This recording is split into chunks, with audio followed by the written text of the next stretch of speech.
اگر یہ شادی شدہ ہے تو اس کی بیوی اس کے نکاح سے گئی، بس نکاح ٹوٹ گیا۔ اگر اس نے حج اسلام کیا تھا تو وہ حج اس کا فسخ ہو گیا، ختم ہو گیا، پچھلے تمام اعمال اس کے ختم ہو گئے۔ جب تک یہ ایمان کی تجدید نہیں کر لیتا، لا الہ الا اللہ محمد رسول اللہ کا جو ہے اقرار نہیں کرتا، اور دوبارہ حج اگر یہ مالدار ہے تو اس میں فرض ہے اپنے بیوی کی نکاح کی تجدید بھی کرائے اور دوبارہ نکاح پڑھوائے، یہ معمولی مسئلہ نہیں ہے۔ تو زکوٰۃ جو ہے یہ ارکان اسلام میں سے ایک عظیم رکن ہے، جو آدمی ان شرائط والا ہو، یعنی مسلمان ہو، بالغ ہو، عاقل ہو، صاحب نصاب ہو، تقریباً 1,10,000 روپیہ اس کی ملکیت میں ہو، اور اس پیسے پر سال گزر جائے تو اس آدمی پر جو ہے زکوٰۃ کی ادائیگی فرض ہو جائے گی۔ اب اس میں کچھ ذیلی مسئلے ہیں، سمجھنے چاہیے، بہت سے لوگوں کو جو ہے موٹے موٹے مسئلوں کا بھی علم نہیں ہے، تو اس وجہ سے زکوٰۃ سے متعلق بیان رکھا گیا۔ جمعے کے بیان میں تمام مسائل کا احاطہ نہیں ہو سکتا، صرف یہ طلب پیدا کرنے کے لیے اور ضروری مسائل بیان کرنے کے لیے بیان رکھا جاتا ہے، تاکہ جو موٹے موٹے مسائل ہیں وہ تو کم از کم ہمیں معلوم ہو۔ اب بہت سی عورتیں ایسی ہیں جن پہ زکوٰۃ فرض ہے، مثلا ان کے پاس سونا ہے 7.5 تولہ یا اس سے زیادہ، اب ان کے پاس جو ہے نقدی کچھ بھی نہیں ہے، نقد کی شکل میں ان کے پاس پیسہ ہوتا ہی نہیں ہے، جو کچھ ہے وہ شوہر کا ہے، تو ایسی صورت میں پھر عورتیں وہ زکوٰۃ ادا نہیں کرتے، اور وہ کہتے ہیں کہ ہمارے مالوں کی زکوٰۃ جو ہے وہ ہم پر اگرچہ فرض ہے، سونے کی زکوٰۃ فرض ہے، لیکن میں کہاں سے جو ہے زکوٰۃ ادا کروں، میرے پاس تو پیسہ ہے ہی نہیں۔ تو شریعت نے اس عذر کو عذر لنگ فرمایا ہے، یہ ایسے فضول عذر ہے اور بےہودہ ہے، اس کا کوئی اعتبار نہیں ہے۔ شریعت نے جب اس کو صاحب نصاب قرار دیا اور وہ عورت جو ہے نصاب کی مالکہ ہے تو وہ مالدار ہے۔ اب اگر سونے کے علاوہ نقد پیسے اس کے پاس نہیں ہے تو اسی سونے سے وہ اپنے مال کی زکوٰۃ ادا کرے گی، سونا بیچ کر جو ہے وہ مال کی زکوٰۃ ادا کرے۔ اور سونے پر جو زکوٰۃ فرض ہے یا چاندی پر جو زکوٰۃ فرض ہے یہ قیمت فروخت کے اعتبار سے ہے، قیمت خرید کے اعتبار سے نہیں ہے۔ آپ سب حضرات جانتے ہیں جب ہم سونا خریدنے جاتے ہیں تو جو مارکیٹ ریٹ ہے اس کے مطابق ہمیں خریدنا پڑتا ہے، لیکن جب اپنا سونا بیچنے کے لیے ہم جاتے ہیں تو وہ سونار جو ہے یہ ہم سے سستے داموں لیتے ہیں، یعنی کچھ کٹوتی کرتے ہیں اور کچھ ان کے ہاں حساب ہے اس کے مطابق جو ہے وہ ہم سے جو ہے مارکیٹ ریٹ کے مطابق سونا نہیں لیتے بلکہ کم داموں میں لیتے ہیں۔ تو سونے یا چاندی پر جو زکوٰۃ فرض ہے وہ قیمت فروخت کے اعتبار سے ہے، جتنے میں میرا سونا بک رہا ہے اسی کے اعتبار سے جو ہے مجھ پر زکوٰۃ کی ادائیگی جو ہے وہ فرض ہے۔ کتنی ادائیگی ہے وہ ابھی میں عرض کرتا ہوں، مشہور بھی ہے، سب کو پتہ بھی ہے، 2.5% یا 40واں حصہ، دونوں جو ہے مختلف اصطلاحیں ہیں، بات ایک ہی ہے۔ 2.5% 100 کے اعتبار سے کہا جاتا ہے اور 40واں حصہ جو ہے وہ 40 کے اعتبار سے کہا جاتا ہے، یعنی لاکھ روپے میں جو ہے 2,500 روپے جو ہے یہ زکوٰۃ ہے، 40,000 میں جو ہے 1,000 روپے، تو 40 کے اعتبار سے اس کو 40واں حصہ کہتے ہیں اور 100 کے اعتبار سے اس کو 2.5% کہا جاتا ہے۔ تو سونے کے علاوہ اگر عورتوں کے پاس پیسے نہ ہو تو شرعی حکم یہ ہے کہ سونا بیچ کر عورت اپنے مال کی زکوٰۃ ادا کرے گی۔ اور دوسرا مسئلہ یہ بھی ہے کہ عورتوں کے مال کی زکوٰۃ شوہر پر نہیں ہے۔ ہاں اگر شوہر جو ہے اپنی خوشی سے دے دیتا ہے، جیسے عام طور پہ اسی طرح ہوتا ہے، عورت اس کو کہتی ہے، بیوی کہتی ہے کہ میرے پاس تو سونا ہے، میرے پاس پیسے ہے ہی نہیں، اب میں یا تو سونا بیچوں گی یا پھر آپ میری طرف سے زکوٰۃ ادا کر لیں، اور شوہر اپنی خوشی سے کہتا ہے کہ میں تمہاری طرف سے زکوٰۃ دے دوں گا تو زکوٰۃ ادا ہو جائے گی۔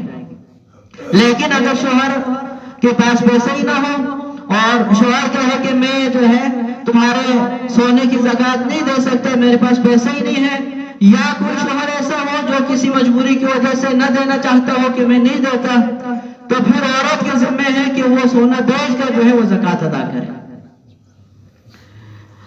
اور اسی طرح بہت سے لوگ اپنے مالوں کی صحیح زکوٰۃ ادا نہیں کرتے، یعنی صحیح معنی میں حساب نہیں کرتے، کچھ پیسے دے دیتے ہیں اور سمجھتے ہیں کہ ہم نے اپنے مال کی زکوٰۃ، حالانکہ مال کی زکوٰۃ جو ہے وہ 2.5% یا 40واں حصہ یہ زکوٰۃ ہے۔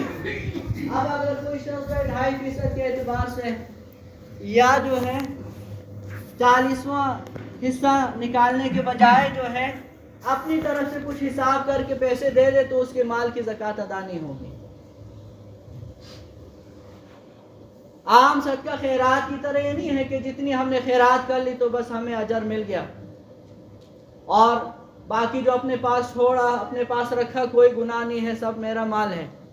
یہاں تو یہ صورتحال ہے کہ یہ مال غربا کا ہو گیا، خذ من اموالہم صدقہ، ہاں تو طہرہم وتزکیہم بہا وصلی علیہم ان صلاتک سکن لہم۔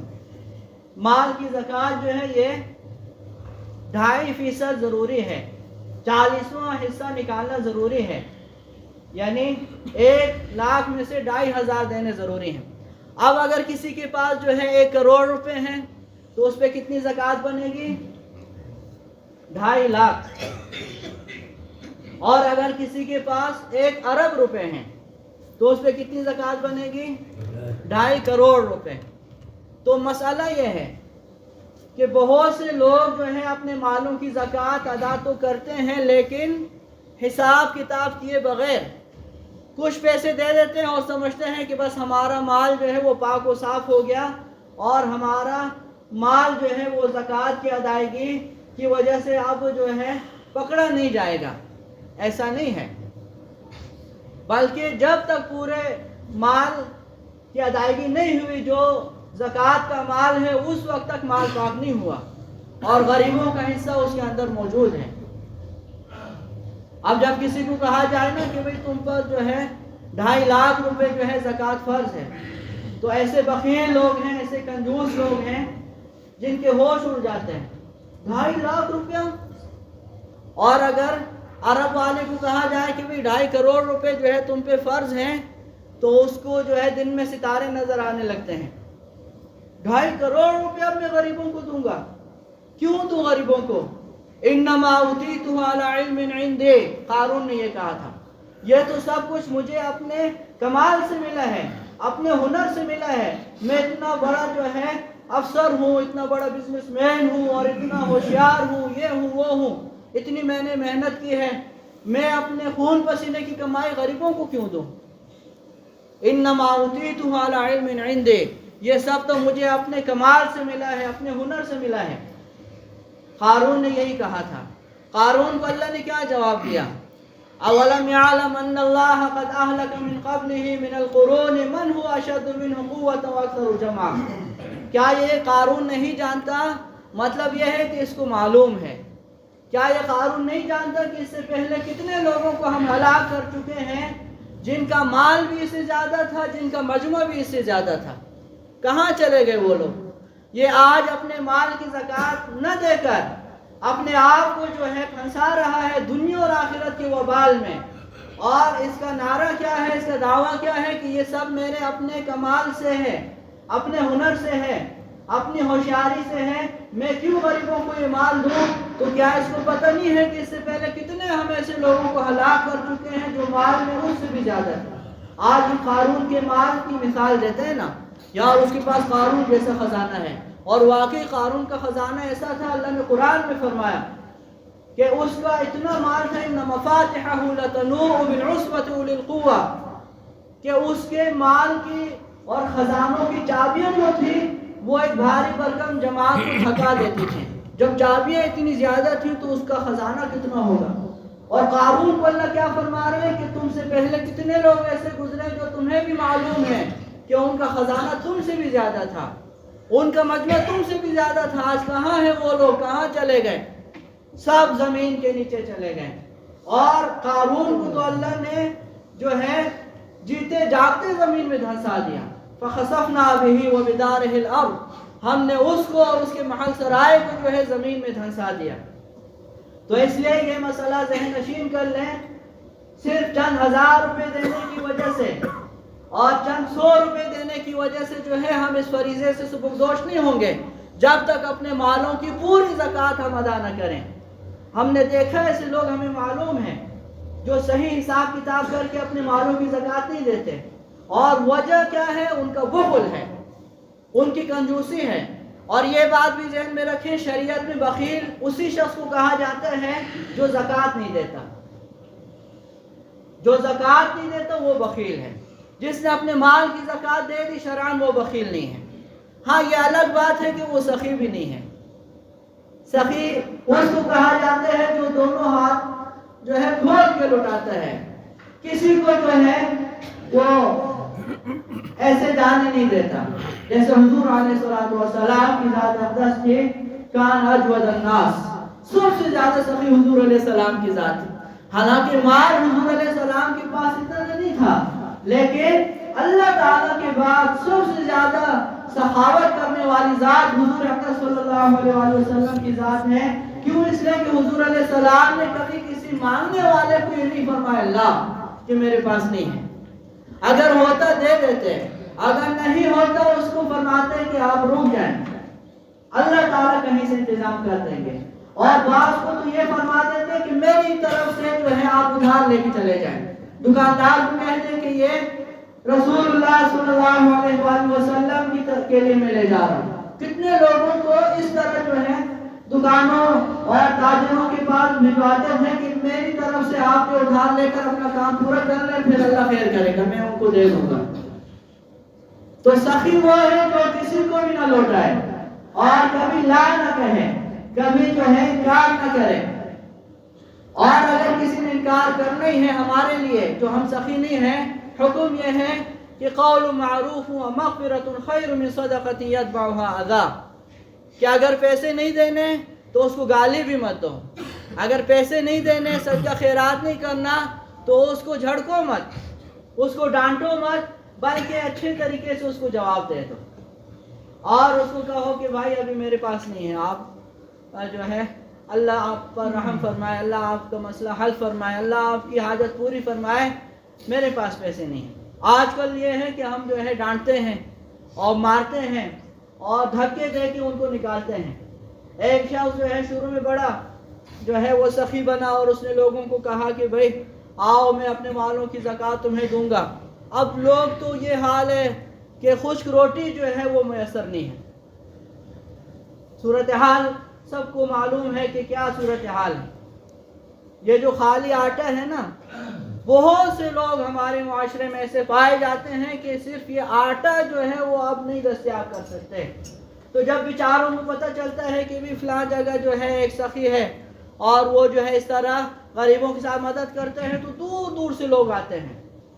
اب ایک مرتبہ اس نے مشہور کرایا اپنے آپ کو، پھر جب لوگ آنے لگے اس کے دروازے پہ، پھر ان کو گالیاں دے کے بھگاتا تھا، تمہیں اور کوئی نہیں ملا، صرف میرے دروازے پہ آتے ہو، میں نے ٹھیکہ لیا ہے تمہارا۔ اور عجیب بات ہے، زکوٰۃ کا مال دیتے ہیں جو کہ ان کا حق ہے، پھر ان پر احسان بھی جتلاتے ہیں۔ تو یہ میں نے صرف شرائط بیان کی ہیں۔ اب مستحقین زکوٰۃ کون ہیں، ان کی اپنی شرائط ہیں، وہ شرطیں جب پائی جائیں تو پھر وہ لوگ مستحق زکوٰۃ بن جاتے ہیں، زکوٰۃ لینے کے حقدار ہو جاتے ہیں۔ پھر اس کے بعد ادائیگی کی صحت کی شرائط کیا ہیں اور ادائیگی کی قبولیت کی شرائط کیا ہیں، انشاءاللہ زندگی رہے اگلے جمعے اس پہ بیان کروں گا۔ تو آپ شرائط کا خلاصہ سن لیں، کن لوگوں پہ زکوٰۃ فرض ہے۔ زکوٰۃ مسلمانوں پہ فرض ہے۔ سب سے پہلی شرط مسلمان ہونا، دوسری شرط بالغ ہونا۔ بچوں پہ زکوٰۃ فرض نہیں ہے، اگر ان کی ملکیت میں مال ہے تو ان کے سرپرستوں کے ذمہ نہیں ہے کہ ان کے مالوں کی زکوٰۃ ادا کریں۔ تیسرے نمبر پر ہے عاقل ہونا، یعنی مجنون اور پاگل اگر کوئی صاحب نصاب ہے تو اس کے مال کی زکوٰۃ ادا کرنا اس کے سرپرستوں پر لازم نہیں ہے۔ چوتھے نمبر پر شرط یہ ہے کہ صاحب نصاب ہو، یعنی 52.5 تولہ چاندی اس کی ملکیت میں ہو یا 7.5 تولہ سونا ہو، اور اگر مخلوط مال ہے تو پھر 52.5 تولہ چاندی کی قیمت کے برابر اس کے پاس جو مال ہونا چاہیے، یعنی 1,10,10,000 روپے تقریباً۔ اور ایک شرط یہ ہے کہ سال بھی گزر جائے. اور ایک مسئلہ اور ذہن نشین کر لیں، ہر پیسے پہ سال گزرنا شرط نہیں ہے. یہ بہت سے لوگوں کو یہ مسئلہ معلوم نہیں ہے. پوچھتے ہیں مفتی صاحب وہ فلاں پلاٹ جو میں نے خریدا تھا، چلیں پلاٹ کا نام آگے، پلاٹ کا مسئلہ بھی بتا دوں گا، تو اس کو جو ہے ابھی خالی 1 مہینہ ہوا ہے، ویسے تو میں زکوٰۃ دیتا ہوں لیکن وہ پلاٹ تو ابھی میں نے خریدا ہے. یا پھر کہتے ہیں کہ ابھی مجھے گریجویٹی ہوئے ہیں اور جو ہے سرکاری طور پہ مجھے جو پیسے ملے ہیں یکمشت، وہ تو ابھی ملے ہیں، ابھی میں ریٹائرڈ ہوا ہوں، کچھ مہینے ہوئے، تو ان پہ تو سال نہیں گزرا. تو مسئلہ ذہن نشین کر لیں، ایک مرتبہ جب کوئی شخص صاحب نصاب ہو جائے، جب اس کے نصاب پر سال پورا ہوگا، اس کی ملکیت میں جتنا بھی پیسہ ہے اس کی زکوٰۃ اس پہ فرض ہے. چاہے ایک دن پہلے اس کو 10 لاکھ روپے ملے، 1 کروڑ روپے ملا، 2 کروڑ روپے ملا، ایک دن پہلے. ہر پیسے پر سال گزرنا شرط نہیں ہے. بہت سے لوگوں کو یہ مسئلہ معلوم نہیں ہے اور اس میں الجھ جاتے ہیں کہ بھئی وہ فلاں پیسے تو ابھی آئے ہیں، فلاں پیسے تو ابھی آئے ہیں. اور پلاٹ کا مسئلہ یہ ہے، غیر منقولہ جائیداد، زمین، مکان، کہ اگر جو ہے ہم نے پلاٹ خریدا ہے کاروبار کے لیے اور جو ہے نفع حاصل کرنے کے لیے، تو ایسی صورت میں پلاٹ پر جو ہے زمین جائیداد پر زکوٰۃ فرض ہے. اور ہر سال جو ہے جو مارکیٹ ریٹ ہے اس کے مطابق زکوٰۃ ادا کرنا ضروری ہے. مثلا ہم نے ایک زمین خریدی تھی اسی لیے تاکہ ہم اس کو جو ہے آگے بیچیں گے اور اس سے نفع کمائیں گے، جیسے آج کل بہت سے لوگوں کا یہی کاروبار ہے. تو ایسی صورت میں وہ زمین اگر ہم نے خریدی ہے مثلا 10 لاکھ کی اور اب سال بعد اس کی قیمت ہوگی 20 لاکھ، تو ہم 10 لاکھ کے اعتبار سے زکوٰۃ نہیں دیں گے، 20 لاکھ کے اعتبار سے اس کی زکوٰۃ بنے گی. اور اگر 20 لاکھ کی خریدی تھی اور اب موجودہ اس کی قیمت ہے 40 لاکھ، تو 40 لاکھ کے اعتبار سے اس کی زکوٰۃ ادا کریں. اور اگر زمین کسی نے خریدی ہے اپنے رہائش کے لیے یا اپنے بچوں کی رہائش کے لیے، یا اس لیے کہ اس کو میں جو ہے مکانات بنا کے کرائے پہ دے دوں گا، تو ایسی صورت میں جو ہے پھر زکوٰۃ نہیں ہے. اب یہ آپ کہیں گے کہ بھی کرائے پہ جب دے گا تو پھر بھی تو اس کو نفع ملے گا. تو کرائے کا مکان جو ہے اس کی حیثیت آلات تجارت کی ہے، وہ آلہ تجارت ہے. آلات پر جو ہے زکوٰۃ نہیں ہوتی. مثلا ایک شخص کے پاس رکشہ ہے، رکشے کی قیمت 10 لاکھ ہے اور خود وہ بیچارہ اتنا کماتا ہے کہ بس اپنا گھر چلا رہا ہے، تو اس 10 لاکھ کی وجہ سے وہ صاحب نصاب نہیں سمجھا جائے گا، اس لیے کہ رکشہ تو اعلیٰ تجارت ہے. ہاں اگر رکشے ہی کی خرید و فروخت کوئی کرتا ہے، شو روم ہے اس کا اور وہ رکشے بیچتا ہے، گاڑیاں بیچتا ہے، تو پھر یہ رکشے اور یہ گاڑیاں یہ اعلیٰ تجارت نہیں ہے بلکہ یہ مال تجارت ہے، اور مال تجارت پہ جو ہے زکوٰۃ ہوتی ہے. جیسے کسی کے پاس کوئی مشینری ہے کارخانے میں، تو مشینری پہ جو ہے کوئی زکوٰۃ نہیں ہے. ہاں خام مال جو ہے یا تیار شدہ جو مال ہے اس پہ زکوٰۃ بنے گی، اس لیے کہ وہ مال تجارت ہے. تو یہ موٹے موٹے مسئلے میں نے عرض کیے جو کچھ اس وقت اللہ نے ذہن میں ڈال دیے. باقی جس کا کوئی خاص مسئلہ ہو یا کوئی خاص صورت ہو پوچھنا چاہے تو اپنے مقامی علماء سے جا کے مسئلہ پوچھا کریں. یہاں تو بہت سے محلے کے لوگ آتے ہیں نماز پڑھنے کے لیے، اور اگر کوئی مقامی عالم موجود نہ ہو مسئلے بتانے کے لیے تو میں 24 گھنٹے حاضر ہوں. کسی بھی وقت آپ مسئلہ مجھ سے پوچھ سکتے ہیں. اگر مجھے آتا ہوگا تو میں اللہ کے فضل سے بتا دوں گا، اگر نہیں آتا ہوگا تو دیکھ لوں گا یا کسی عالم سے پوچھ کے آپ حضرات کو بتا دوں گا. پوچھ کے جو ہے چلا کریں. یہ زندگی اللہ کی امانت ہے، یہ مال اللہ کی امانت ہے، یہ اہل و عیال اللہ کی امانت ہے. ایک دن ہم نے مرنا ہے، یہ سب کچھ یہیں رہ جائے گا. یہ سب جو ہے ایک امتحان ہے، امتحان. اب کون اس امتحان میں کامیاب ہے، کون ناکام ہے، کون پاس ہے، کون فیل ہے، اس کا جو ہے بالکل آسان حل ہے. ہم اپنے آپ کو دیکھیں کہ اللہ کی مرضی کے مطابق زندگی گزر رہی ہے یا اپنی مرضی کے مطابق. بس اگر اللہ کی مرضی کے مطابق گزر رہی ہے یعنی حضور علیہ السلام کی سنتوں کے مطابق، پھر تو ہم امتحان میں کامیاب ہیں. اور اگر اپنی مرضی چل رہی ہے اور حضور علیہ السلام کی سنتوں کو چھوڑ کے ہم زندگی گزار رہے ہیں تو خود نتیجہ ہم نکال سکتے ہیں. اللہ پاک عمل کی توفیق عطا فرمائے.